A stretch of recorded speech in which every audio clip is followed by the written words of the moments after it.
Chapter 31 is about how a plant responds to internal and external signals. There have been several experiments with plants and light trying to determine how signals are sent through the plant that causes the plant to respond. The main stimuli that is used is light. One experiment uses a plant known as a coleoptile, and you can see there were kind of like 3 experiments, 1 control and 2 actual experiments, trying to figure out what part of the plant is responsible for the plant responding to a stimulus, the light, and curving towards the light when stimulated. So the control experiment, there's light on the illuminated or left side, the shaded side. The plant obviously curves towards the light on the left. Darwin and Darwin, so Charles Darwin, who clearly is on a roll doing lots of things with science, and his son Francis, they tried to figure out what part of the actual plant is causing it to curve. So in one experiment, they removed the top part or the tip of the plant, and the plant itself stayed upright. When they put an opaque tip over the top part of the plant still stayed upright. So opaque would be not see-through. Then they put a transparent cap at the top part of the plant, and it curved to the left. And then they tried to use an opaque shield over the middle part of the plant, and still it curved towards that stimulus, towards the light. So from this experiment, and from Boyson and Jensen's experiment, trying to figure out the same thing basically, but using other substances such as gelatin and mica, gelatin being permeable where things can go through it, mica being impermeable, the plant stays upright. From all these experiments, the conclusion is that the tip of the plant or the coleoptile senses light. Some signal was sent from that top part to the elongating region of the plant, allowing it to curve. So now that we know that when we have a plant, there is something about the tip of the plant that allows it to respond to a stimulus. So we're building on that knowledge from the previous scientists. So there's a new scientist known as Fritz Wentz, and his experiment, he removed the tips of the plants, and he had a type of gel known as agar. So an agar block, this is like a gelatin, like jello basically, and what he did was he put a growth promoting chemical inside of that agar block. And from that, he made different observations about what the plants did.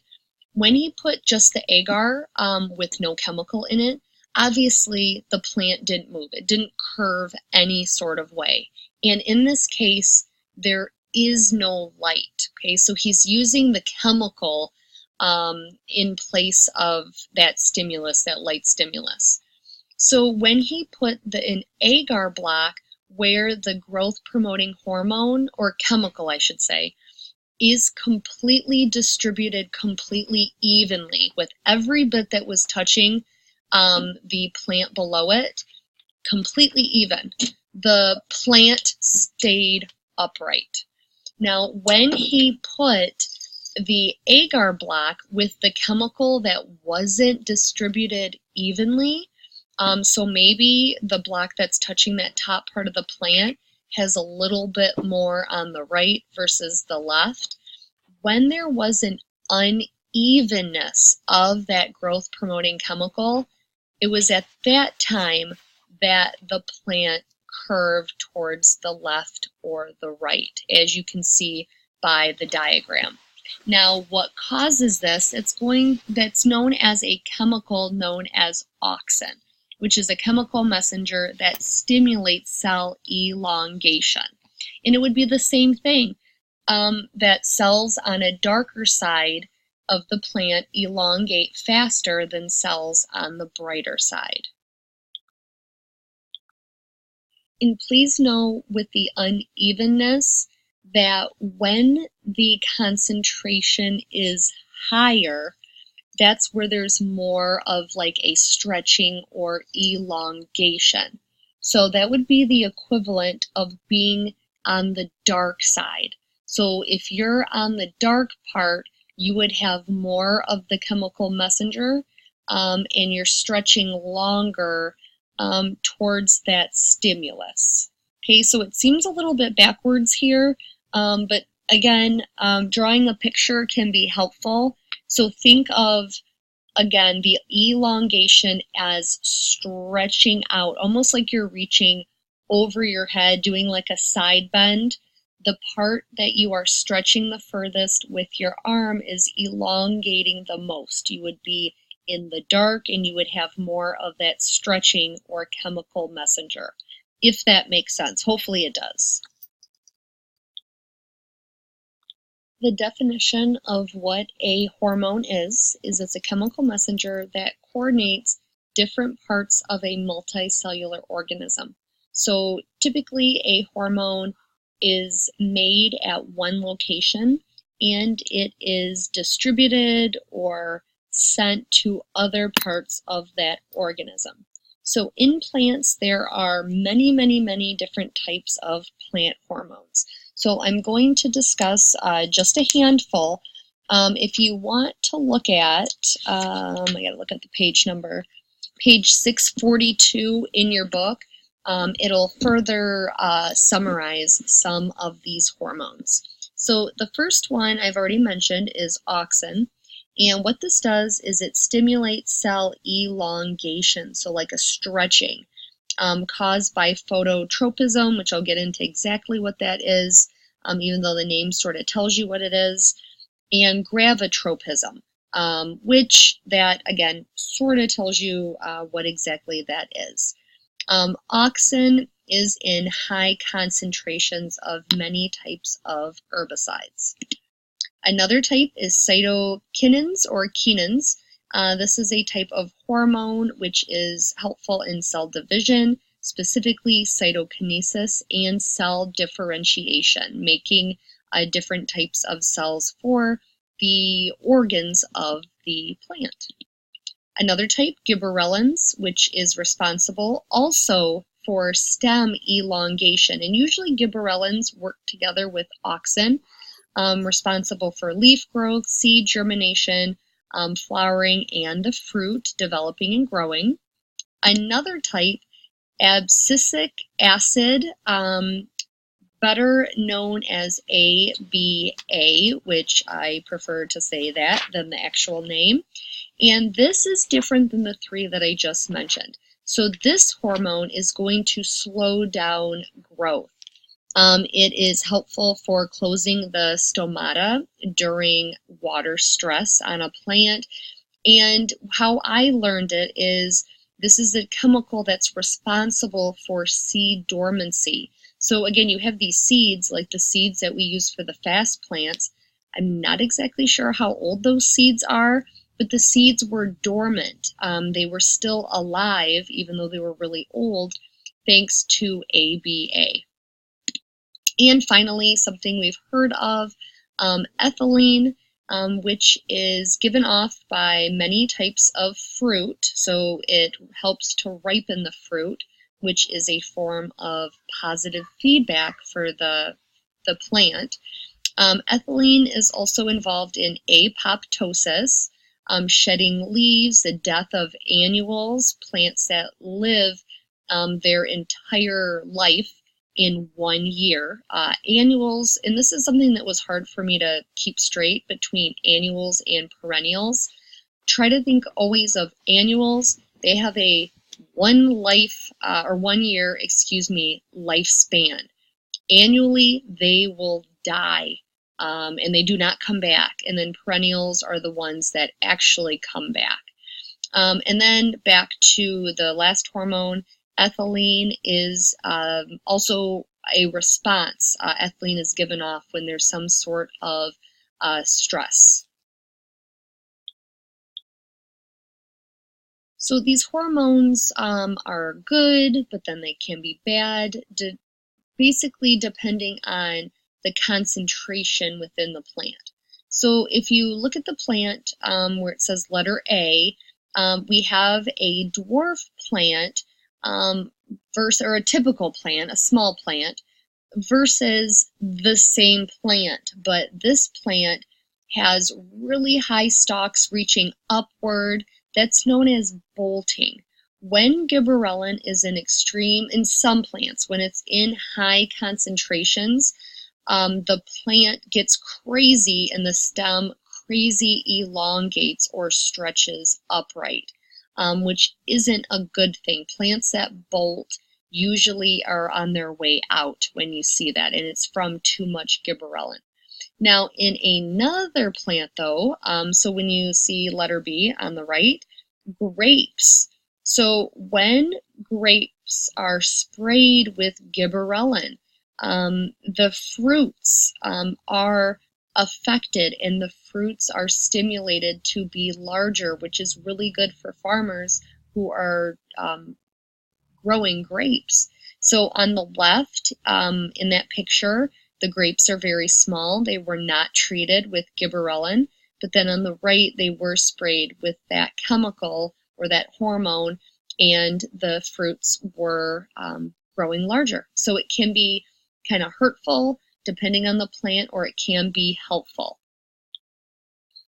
Ethylene gas is a type of chemical that is given off by fruits, and it helps to ripen them. So it's always given off by a fruit, but the older the fruit is, the more ethylene gas is given off. Now, there's a lot of commercial purposes for ethylene gas, whether it's farmers or stores.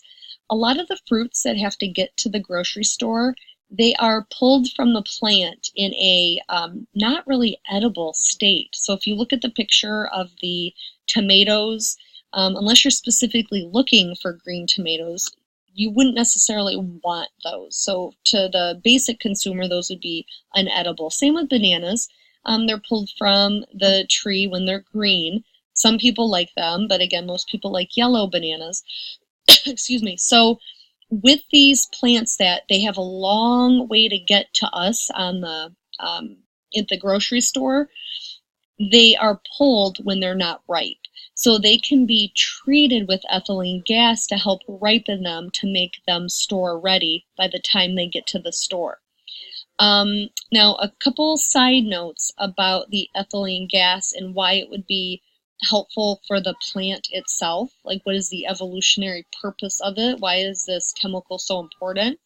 So what we've learned is the purpose of a fruit is that an herbivore will come around and eat it and help in the dispersal of the seeds.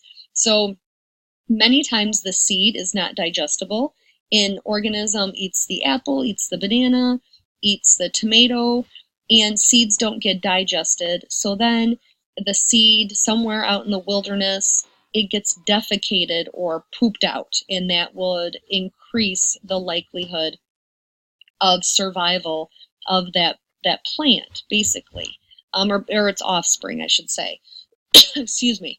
So in this case, when a fruit, hasn't been eaten and it's still hanging on the vine, hanging on the plant, as it gets older, it needs to give off more gas to help the fruit to become tastier.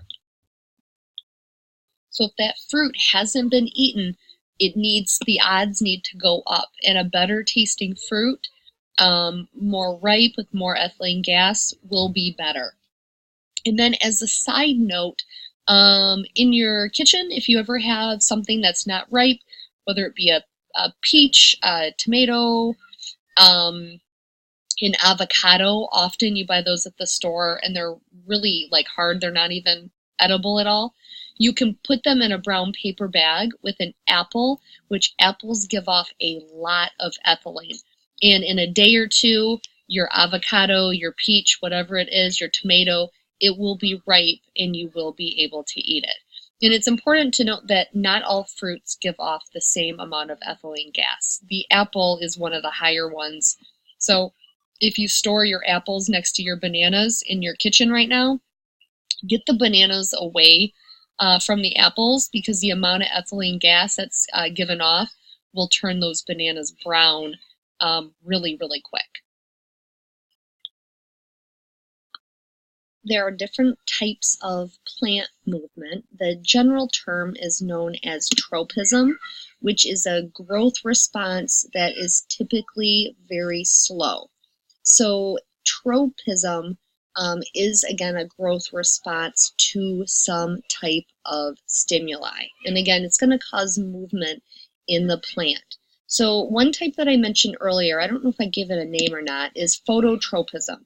So this is going to be a growth response via having light as the stimulus, and auxin is the chemical that is responsible for that. There's two types of phototropism, positive versus negative. So positive tropism is where the elongation in the shoot is growing towards the light, and then negative tropism would be when there is growth away from the light, which usually occurs in the root system. Another type is called gravitropism, and as the name indicates, that is caused by gravity and the hormone auxin as well.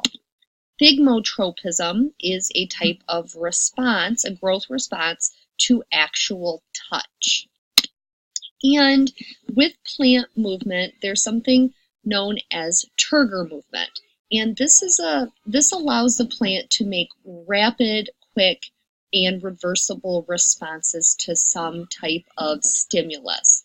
And how it usually ends up happening, the cell contents are forced with a bit of pressure against the cell wall to move, basically. So it's quick, and basically like all the contents are squeezed very, very quickly. Organisms, two of them, and then example, the Venus flytrap has turgor movement, and also mimosa leaves, which I'm going to show you in a minute, and then sleep movement. So the first two at the bottom, I have slides on. Sleep movement in a plant would be the fact that the plant knows the time of day and it goes to sleep. So again, during the day, that stomata is typically open. At nighttime, that stomata closes, and that's a type of sleep movement, which is turgor movement. So when we're talking about the gravitropism, when you have positive gravitropism, you are bending with gravity. If you had negative gravitropism, which is seen in the shoot system, that would be going against gravity.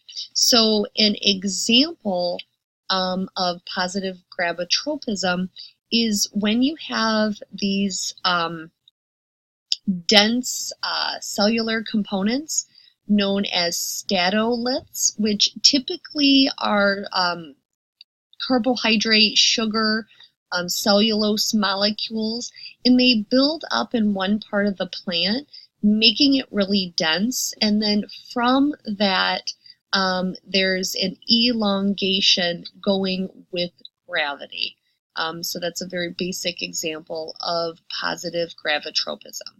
You can read a little bit more about it on page 654.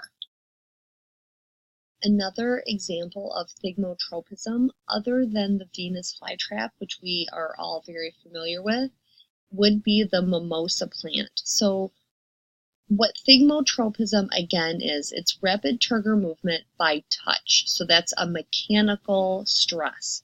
The mimosa plant, when you touch it, there are chemical signals that travel from one leaflet to the next leaflet to the next leaflet, and that signaling that moves like electrical impulses similar to our nervous system, that's called an action potential. So that's what triggers this movement in this mimosa plant. The mimosa plant is also known as a touch-me-not, and just the evolutionary basis of why does this plant look the way that it does. So I don't know that the picture really even shows it all that well. In an unstimulated state, the leaflets are really upright, really pretty. Once it's touched, it's almost really droopy. So in this case, it's actually losing turgor. So it's not firming up, it's just the opposite. Now, again, what I was just saying is, what's the evolutionary basis? So it's thought that if herbivores are cruising around this plant and they brush by it, the fact that it's kind of like droopy and not very desirable might make it look less tasty and then less likely to be eaten and damaged. So in this case, there wouldn't be a benefit to an herbivore eating it.